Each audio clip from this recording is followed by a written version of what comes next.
তো লেগে গেলবো জলদি যা।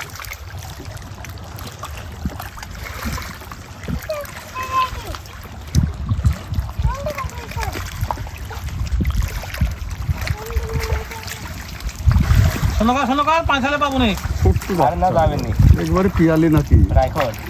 রাইখড়ি হবে না পিয়ালি হবে আচ্ছা দামি হবে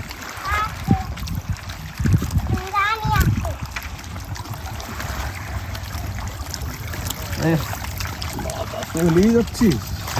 সেই লাভ দেওয়াতে খেলা খুব লড়ে যাও এই খুঁড়ে বাচ্চা চলে যাবি তোমার কাছ থেকে ঝাঁকিয়ে বলে আমি দেখা